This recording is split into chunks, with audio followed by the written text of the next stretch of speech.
Okay, so it is now June 26th, I think.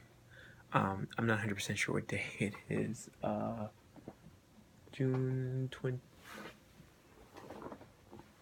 June 28th. Okay, so it's June 28th, and it has been approximately um, a week and a half since the day that I proposed to Javon.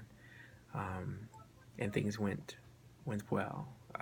Last night we got the pictures in. She was extremely excited about it, of course.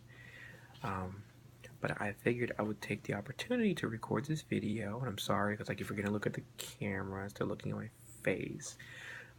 But I figured I would record this video to kind of document or explain the steps that I had to go through to get this event to be successful. So we'll start with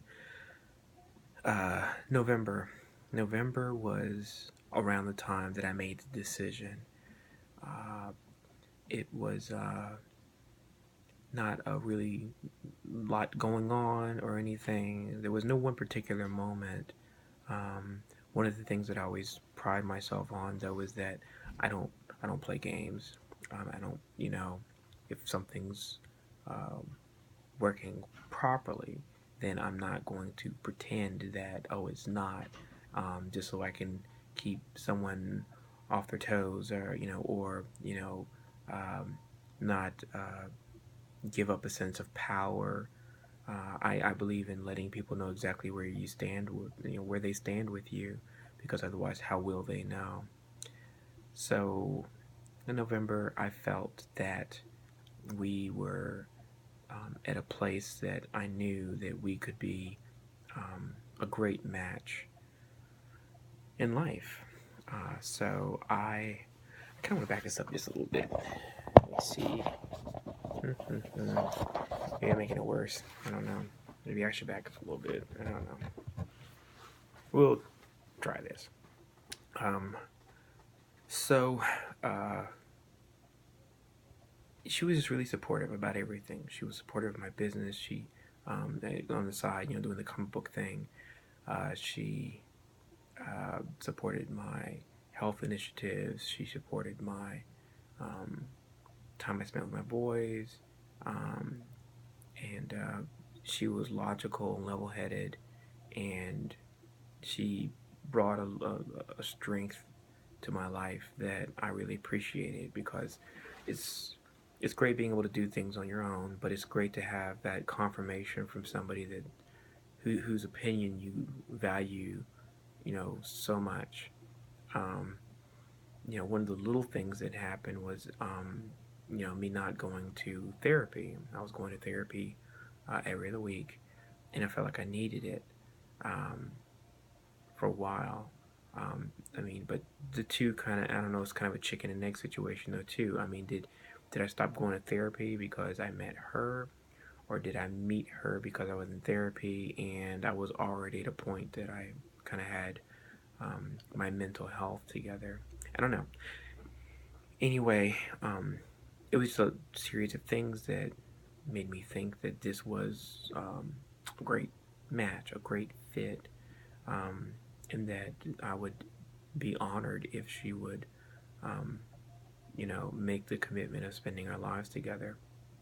So in December, I told my family, most of them at Christmas, um, and I think I might have told just a little bit earlier, but I told everybody generally I was looking at around June, June to make the proposal. Uh, Around that same time period, I had started kind of hinting to Javon that we were talking about moving in together. And I told her, I said, well, if we're going to have um, this space together and the boys are going to be sharing that space with us, I really want them to feel like they knew her. Um, Not the fact that she was just, dad's girlfriend, but someone who, um, they had their own relationship with. It started with them doing the whole changing my profile picture on my phone.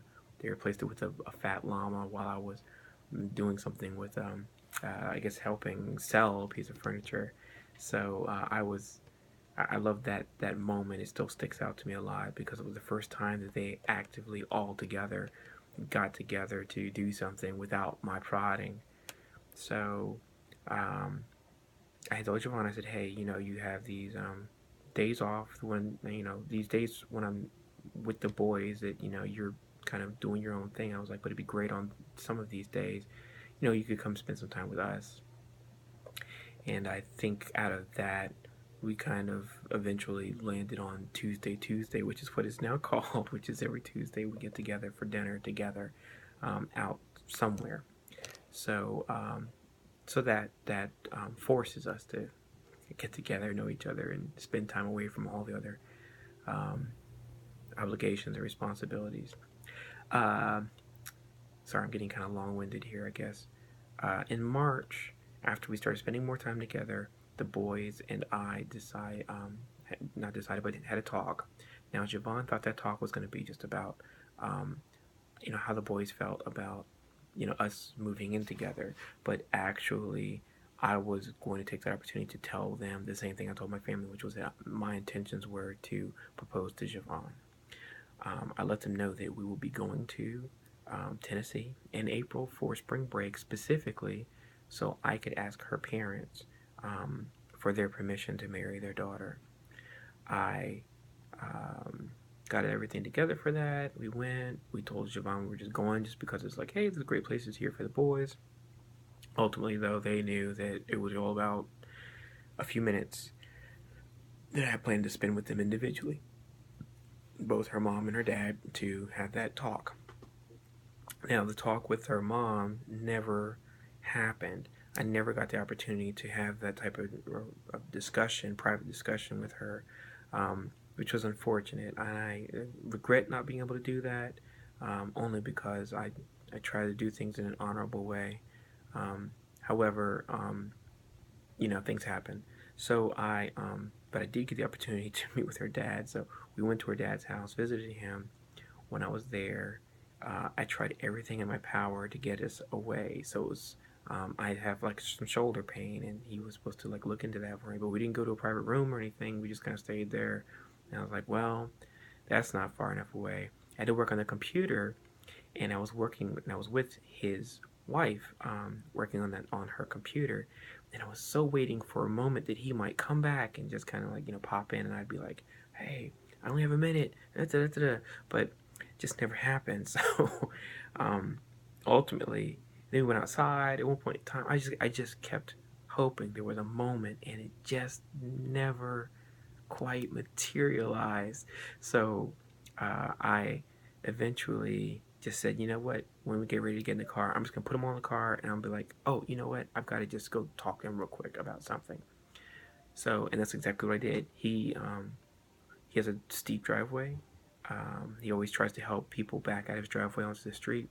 So he was back there, and so I got everybody in the car, and I said, hey, you know what? Just hold on for a second. I have to go talk to, I got to talk to Mr. Perryman real quick.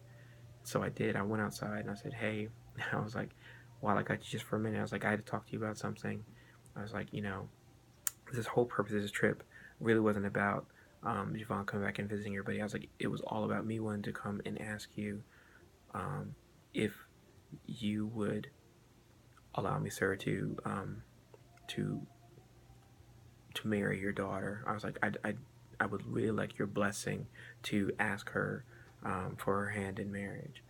And he said, and I remember it to this day, he was like, man, you got my blessing, man. I like you. I think you're a great guy. And it was just, it was just a wonderful moment. And the thing is, though, it happened, this whole thing transpired, and I would say in less than 20 seconds.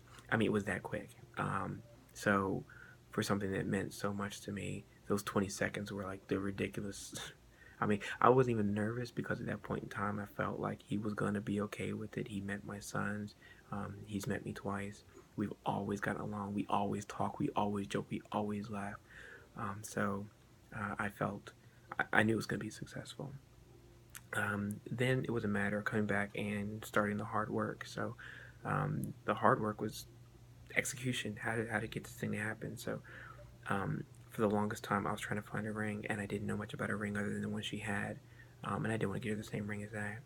So there was a matter of what is the ring going to look like. She's always done zebra print for everything, but I wasn't going to get her a zebra ring. I was like, that's kind of hokey.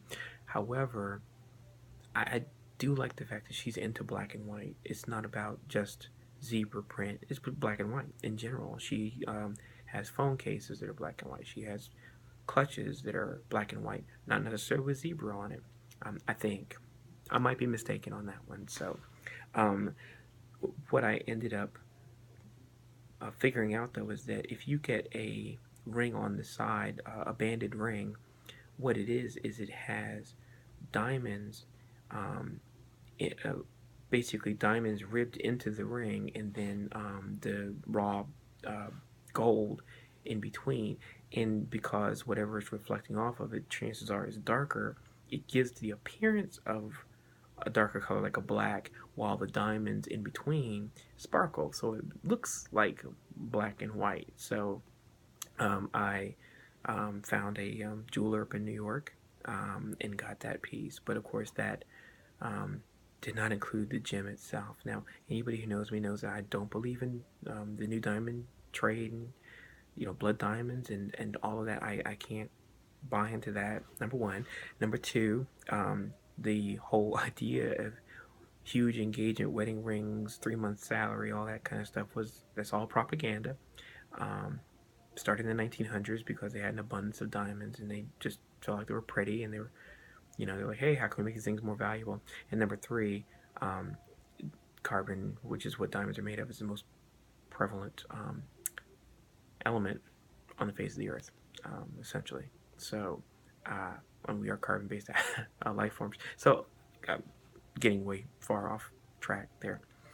So I found out about moissanite, and I found out about moissanite gem, lab created. It has almost the hardness, brilliance, clarity, everything of a diamond. And I found one, a half carat, and I thought it was gorgeous. And I said, this is not going to be a huge honking, gem.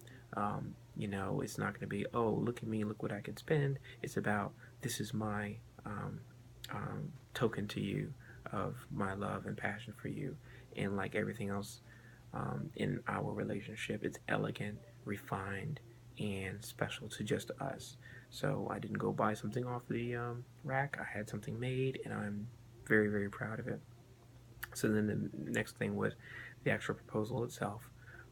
So I arranged for a photographer. So every month, she is having open cards for this year. I gave her a basket on Valentine's Day. Each Valentine, there's 12 cards in there, one for each month. And on the 14th of the month, she opens it up and she has to figure out what the date is. Well, so I made arrangements when I put this all together that in February I said, well, the photo shoot date for June will actually be our engagement photo shoot. So I set that up, um, got that all arranged, and decided I wanted to do it in Charlotte. I didn't want to be here in Newport News, Hampton Roads area because I know too many people, and I was worried that somebody would see something or whatever, and I really wanted to throw her off guard. I really didn't want her to know anything about what I might be planning.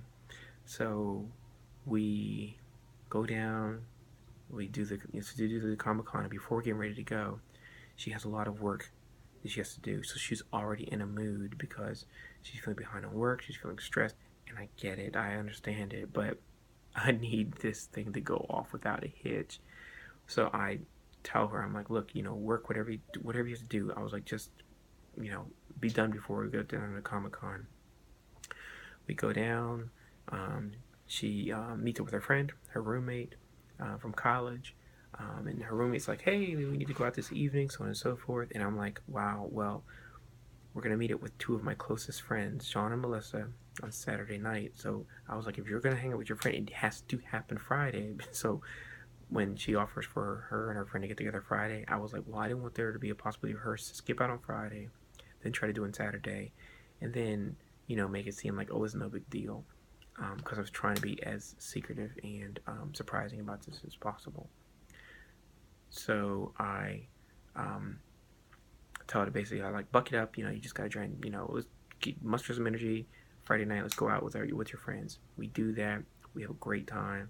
Um, we watched the artists paint and all kinds of stuff at Comic-Con.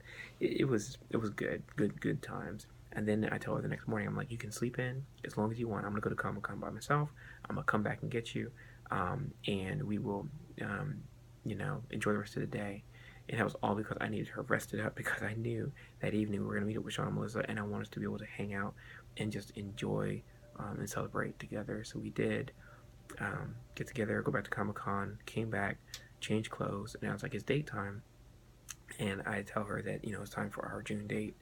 Um, we get to the park, and we're waiting, and we're looking around for the gentleman. Don't see him initially. He eventually comes up.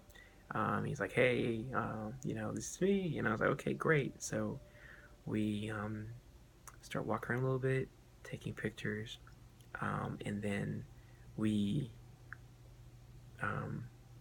get to a point. I look up at him. He kind of gives me the nod. He's like, now's the time. I go down. I propose to her, and I can barely get it out. Where I'm like, Siobhan Lynn Perryman, and she starts jumping up and doing what we will always call infamously the chicken dance, because she's kind of flapping her arms and doing this thing, and it was very funny. She was very excited, and she kept yelling, "I knew it! I knew it!" And then I'm giving her kind of some of the background about all, what went into making this thing happen, and she just listens intently, and then I tell her, by the way, and my friends Sean and Melissa, they're here, and they were standing kind of behind her, and I motioned to them, and so she goes over and she hugs them, and then it's continue on, so we continue walking around, and so we're just giddy and happy and excited, and then afterwards we went out for drinks with them, a little bar hopping kind of thing, dinner thing, whiskey thing, and we have a blast. So that was generally it. So the pictures just came in, so we're looking through those and choosing which ones we want to use, and ready to move on to the next phase of things. So of course, our plan is to be engaged for about a year or so, and then get married, somewhere a little further away, destination wedding. Like you keep saying, you're gonna have to have your passport to come along. But I'm extremely excited. It's been, a wonderful ride, and I'm so glad that it went off without a hitch. And I'm just too excited for our future. And I'm just glad I have this now on video, so that way I always have something to trigger the memories of exactly what went into making this thing successful. One thing I did forget to mention, though, is that a friend of mine, Carl, he is the one who did put the ring together for me. There was a few visits I had to make to him in Williamsburg, and to his house in Hampton. So there were some times that I was a little secretive about where I was going, and so she would say, "Hey, how'd your errands go?" And I would just be like really deceptive and say, "Oh, well, I had to go to Richmond or Virginia Beach." One time I think I did have to go to Richmond to go look at a moissanite gem that I saw, and so I went to go inspect that ring, that gem, and I found a better quality out of a place in California. So yeah, but I had to go see it in person. I was like, I'm not gonna buy jewelry sight unseen. So anyway, so that was one of the many visits I had to make, and I know when she said she knew it, one of the reasons she suspected something is because she knows I'm very transparent with her. I don't, I'm not gonna hide or be like, oh well, you don't know where I'm at today or whatever. I'm like, hey, I'm doing blah blah blah. I got nothing to hide. So the fact that I was hiding, she knew something was up, and she was leaning towards an engagement coming. So anyway, just want to make sure I added that little bit on the end of the story.